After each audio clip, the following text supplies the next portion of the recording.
Dernièrement, Netflix nous a proposé de redécouvrir l'histoire du comte Dracula, ce célèbre vampire imaginé par Bram Stoker en 1897. Et je pense que c'est la bonne occasion de découvrir la réalité derrière la fiction, l'homme qui inspirera l'histoire de Dracula. Vlad III, connu aussi sous le nom de Vlad l'Empaleur, incarnation du mal pour certains et héros pour les autres.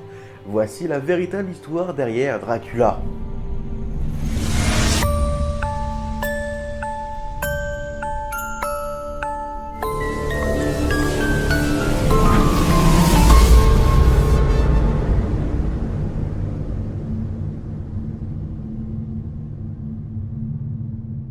Vlad III naît en 1431 en Valachie, soit au nord de l'actuelle Roumanie. L'année de sa naissance, Vlad II, son père, rejoint l'Ordre du Dragon, un nom assez classe pour désigner une société chevaleresque visant à lutter contre l'expansion ottomane en Europe. C'est à cet instant que Vlad II prit le nom de Dracul, qui signifie en ancien roumain dragon, nom qu'il transmit à son fils sous la forme de Dracula, enfin Dracula en français, pour fils de Dracul. Le nom complet de l'homme qui nous intéresse aujourd'hui est donc Vlad III Dracula. Le jeune Vlad grandit dans un monde en proie au chaos, à une époque où la peste et les guerres ravageaient l'Europe. Lorsqu'en 1436, son père devient roi, lui et son petit frère Radu partent vivre à Tarkoviste, capitale de Valachie. Vlad III et son frère vont jouir d'une éducation très poussée pour l'époque. En effet, son père fait venir des érudits directement de Constantinople pour qu'ils apprennent à maîtriser les sciences, les mathématiques, la géographie.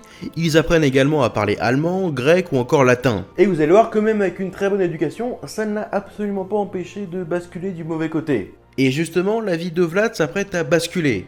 Un coup d'état éclate. Vlad II est renversé par un groupe rival hongrois, soutenu par les Ottomans. Mais il finit par signer un pacte avec ces derniers. Il accepte pour conserver son trône de faire allégeance au sultan Mehmed II et de lui filer ses deux fils en gage de bonne foi. Vlad, alors âgé de 16 ans, et de son jeune frère Radu, ils se retrouvent alors tous les deux à la cour ottomane. Malgré leur statut de prisonniers, ils sont très bien traités. Ils apprennent le turc, la lecture du Coran, mais également l'équitation et l'art de la guerre, ce qui sera fort utile pour plus tard. Radu, lui, vit plutôt bien sa captivité.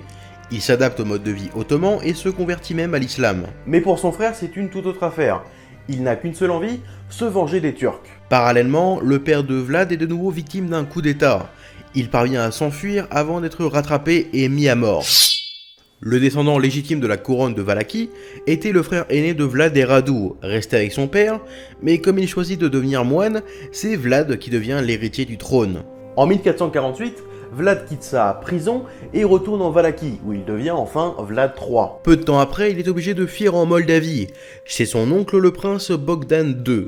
Mais il est assassiné en 1451, il se retrouve alors à fuir cette fois en Transylvanie, chez son cousin le prince Stefan. Les deux hommes s'allient à un certain Jean Hunyadi, un guerrier transylvanien pour combattre Vladislav II, un prince de Valachie, allié des Turcs, qui avait entre-temps repris le royaume de Vlad. Bien remonté, il monte une armée et en 1456, la bataille face à l'usurpateur Vladislav II débute. C'est finalement l'armée de Vlad qui l'emporte, et Vladislav meurt sur le champ de bataille. La légende veut même que ce soit Vlad lui-même qui l'acheva à main nue. Vlad III retrouve alors son trône de Valachie. Et c'est là que les choses sérieuses vont commencer. Avec son cousin Stefan, il libère petit à petit la Valachie, puis ensuite la Moldavie.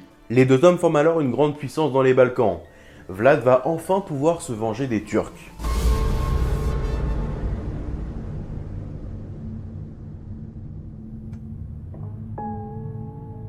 Il fait dresser une liste des noms de tous ceux qui ont, de près ou de loin, participé au coup d'état contre son père. Et qu'est-ce qu'il fait? Il les invite avec leur famille à venir fêter Pâques. Car oui, Vlad sait aussi pardonner. Et non. Il fait arrêter tout le monde, et les hommes sont empalés sous les yeux de leur famille. Et les enfants réduits en esclavage pour rebâtir le château de Vlad. Et puis une fois que c'est fait, ils sont aussi exécutés. Et maintenant, seul maître à bord, Vlad va instaurer une politique de terreur. Le moindre pas de travers peut conduire à une condamnation à mort. La vie de ses sujets est rigoureusement encadrée. Vlad accorde en effet une importance à la chasteté féminine. Si une femme est surprise à avoir du sexe hors mariage, elle est immédiatement condamnée à mort. Son mode d'exécution préféré est évidemment l'empalement, d'où son surnom de l'empaleur, mais Vlad est aussi imaginatif. On connaît les classiques pendaisons ou bien les bûchers, mais on pouvait aussi être condamné à bouillir vivant. Et Vlad avait aussi une drôle de méthode pour endiguer la pauvreté. Ouais, il faisait exécuter les mendiants. Mais cette imagination débordante ne vient pas de nulle part. En effet, il ne fait qu'appliquer ce que les Turcs lui avaient appris lors de sa captivité. Et autant vous dire que cet apprentissage ne va pas tarder à se retourner contre eux. Parallèlement à ce que j'ai dit juste avant, les Turcs ont pris Constantinople et sont désormais aux portes de l'Europe. Et c'est Vlad et son royaume qui se retrouvent donc en première ligne. Vlad a donc une très forte envie d'aller casser la gueule aux Turcs.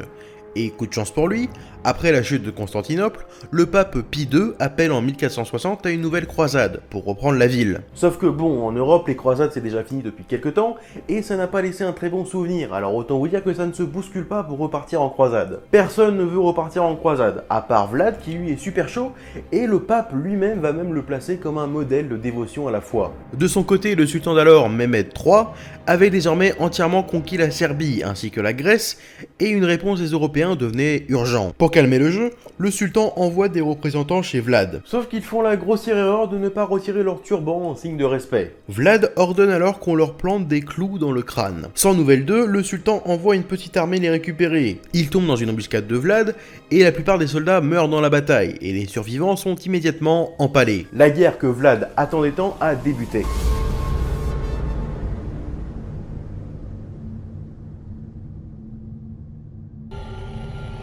L'armée de Vlad déferle alors sur les territoires conquis des Turcs, tuant hommes, femmes et enfants. On estime que ces massacres ont fait autour de 20 000 morts en quelques semaines, mais la soif de sang de Vlad Dracula semble inarrêtable. Vlad envoie une lettre au sultan, disant « Nous avons tué 23 883 Turcs, sans compter ceux que nous avons fait brûler dans les maisons, ou bien ceux que nous avons fait décapiter. Ainsi, votre Altesse, vous devez savoir que j'ai rompu la paix. » Tu m'étonnes, et pas qu'un peu. De son côté, Vlad dispose d'une armée de 30 000 hommes. Et en réponse à ces actes, le sultan lui va monter une armée de 18 000 hommes. Le carnage devient alors inévitable. Vlad écrase son adversaire, tuant 10 000 soldats sur les 18 000. Le nom de Vlad III résonne désormais dans toute l'Europe comme celui du sauveur. Car oui, malgré ses actes, il était vu comme un héros, et sa réputation d'empaleur conduisit les Turcs à se replier à l'est, vers l'Anatolie. Sauf qu'après cette défaite, le sultan est ultra vénère. Et en réponse à ça, il abandonne toutes ses autres conquêtes, il monte une armée de 150 000 hommes, avec pour seul objectif, tuer Vlad.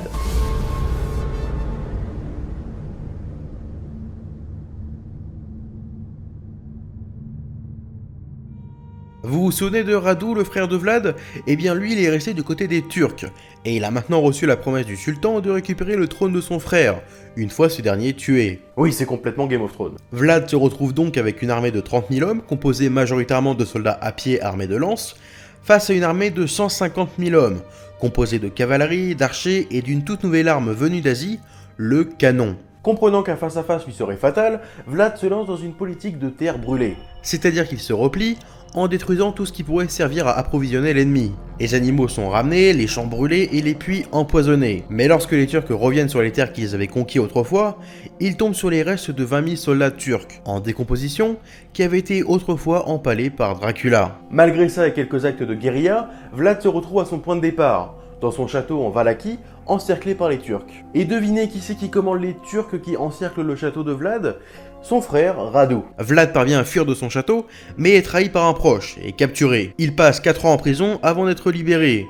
Il se marie et obtient même une maison. Là où il aurait pu décider de se ranger, il va finalement vouloir absolument se venger. Son frère Radu, qui avait repris son trône après sa défaite, venait tout juste de mourir. Vlad monte alors une petite armée de 4000 hommes et reprend son royaume. Seulement 2 mois après, les Turcs ayant appris le retour de Vlad, ils décident de retourner le voir pour lui botter le cul une bonne fois pour toutes. Même si les historiens ne s'accordent pas tous à 100% sur sa mort, il est fort probable qu'il meure en 1477 dans une bataille face aux Turcs, mettant ainsi un terme à Vlad Dracula, dit l'Empaleur.